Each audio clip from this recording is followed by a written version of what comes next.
નમસ્કાર ગુજરાત, ફરી સ્વાગત છે આજના તાજા હવામાન સમાચાર વિડીયોમાં। તો આજે તારીખ 23/12/2025 અને વાર થયો છે બુધવાર। ત્યારે મિત્રો હવામાન વિભાગની ખૂબ જ મોટી અપડેટ સામે આવી છે।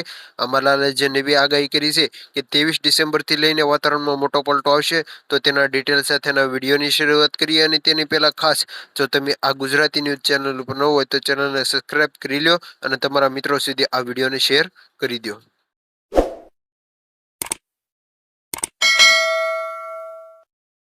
તો મિત્રો સૌથી પહેલા તો હું તમને આજે ખેડૂતોના રાઈના ઊભા પાકમાં સંકલિત જીવન નિયંત્રણ વ્યવસ્થા માટેની લેવામાં આવેલા પગલાં અંગે માર્ગદર્શન આપીશ કે રાઈના ઊભા પાકમાં જો મોલ લીલા ઈયળની શરૂઆત થાય તો શું કરવું કે લીમડાની લીંબોળીની બીજમાંથી તૈયાર કરેલા 5% અર્થ અથવા લીમડાના તેલ આધારિત તૈયાર દવા 46 લીમી છે તે 0.15 10 લીટર પાણીમાં ઉમેરીને છંટકાવ કરવાથી છે જે તમે જીવાતોથી બચી શકશો। અને મોલો તેમજ રંગીન યુરિયાનો ઉદ્ભવ વધારો ત્યારે લીમડો કોઈ 70 ડબલ્યુઝ 200 ગ્રામ અથવા થાયોમેથિક ગ્રામ 25 ડબલ્યુજી 4 ગ્રામ દવા 10 લીટર પાણીમાં ભેળવી અને છંટકાવ કરવાનો રહેશે। ખેડૂત મિત્રો તમે જોઈ શકો છો કે રાઈના પાકના નિયંત્રણ માટે કવલિન ફોસ 0.05% પ્રમાણે 20 મિલી દવા 10 લીટર પાણીમાં ભેળવીને છંટકાવ કરવો, અથવા કવિના ફોસ 1.5% પાવડર હેક્ટર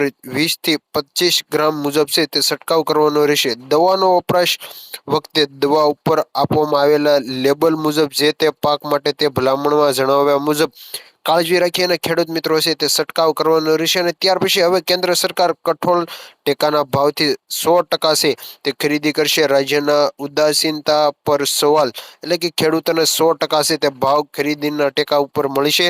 તો હવે શરૂ કરીએ આજના તાજા હવામાન સમાચાર વિડીયો।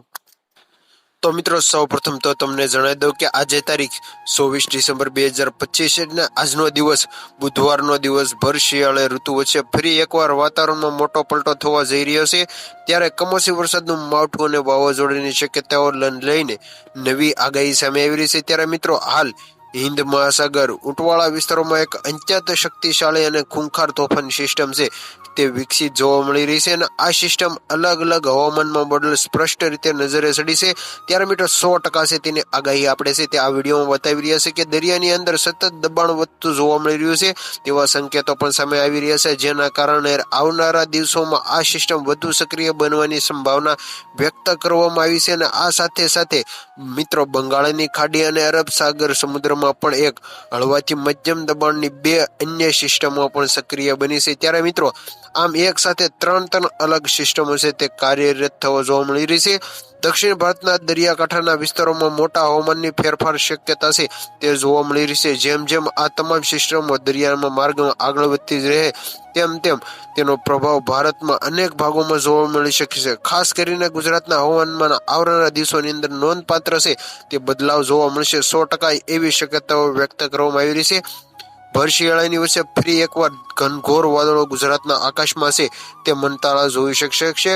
અને હાલ ગુજરાતમાં ડબલ ઋતુનો અહેસાસ છે તે થઈ રહ્યો છે। સવાર અને રાત્રિના સમયે ઠંડી જ્યારે બપોરના સમયે ગરમી અનુભવી રહી છે। મિત્રો લાઈવ સેટેલાઇટ મિત્રોમાં પણ સ્પષ્ટ દેખાઈ રહ્યું છે કે હિન્દ મહાસાગર વિસ્તારોમાં એક નવું સાયક્લોન છે તે સક્રિય વિકસિત જોવા મળી રહ્યું છે। અને આ સાથે જેના કારણે દરિયાકાંઠાના વિસ્તારોમાં 70 થી 80 કિલોમીટર પ્રતિ ઝડપે પવન પણ ફૂંકાઈ રહ્યો છે। આ સિસ્ટમ ધીમે ધીમે છે તે પોતાની દિશા બદલી અને દક્ષિણ ભારતના તટીય વિસ્તારો તરફ આગળ વધી રહી છે, જેના પરિણામે શ્રીલંકા, તમિલનાડુ, કેરળ તેમજ દક્ષિણ ભારતના કેટલાક દરિયાકાંઠાના વિસ્તારોમાં હળવાથી મધ્યમ વરસાદ શરૂ થતો જોવા મળી રહ્યો છે એવો અહેવાલ સામે આવી રહ્યો છે। તો મિત્રો હવે એક મહત્વની વાત કરીએ કે આગામી 7 દિવસ ગુજરાતનું હવામાન કેવું રહેશે। શું ગુજરાતમાં માવઠાની શક્યતા છે, ઠંડી વધશે કે ઘટશે, અને પશ્ચિમી વિપક્ષ ક્યાં અસરો જોવા મળશે? કારણ કે મિત્રો આજે 24 ડિસેમ્બર સવારથી છે તે તમે આકાશમાં જોયું હશે કે સવારમાં વાદળો પણ બંધાઈ ચૂક્યા છે અને માવઠું પડવાની પણ શક્યતા છે। તો ક્યાં માવઠું પડશે અને રીતસર આગામી દિવસોમાં કેટલું ઠંડીનું હવામાન રહેશે તેની પર વાત કરીશું। અને તેની પહેલા પશ્ચિમી વિપક્ષ ક્યાં સુધી અસર કરશે, આ તમામ પ્રશ્નોના જવાબ છે તે આ ચેનલ ઉપર તમને મળી જશે। તો ખાસ આ ચેનલને છે તે સબસ્ક્રાઇબ કરી લેજો જો આ ચેનલ ઉપર ન હોય તો। આપણી ચેનલ ઉપર ડેલી વિડીયો મૂકવામાં આવે છે તો પશ્ચિમી તરફથી આવનારી નવી વેસ્ટર્ન ડિસ્ટન્સ સિસ્ટમો છે તે સક્રિય થવા જોવા મળી રહી છે. તેના કારણે ઉત્તર ભારતના વિસ્તારોમાં ભારે બરફ વર્ષા છે તે મિત્રો જોવા મળી રહી છે અને અત્યારે ઠંડા થતા ભેજયુક્ત પવનો ગુજરાત તરફ છે તે આગળ વધી રહ્યા છે. હાલ દરિયાકાંઠાના ઊંડાણવાળા વિસ્તારોમાં ઊંચા મોજા અને તોફાની પરિસ્થિતિ છે તે મિત્રો જોવા મળી રહી છે.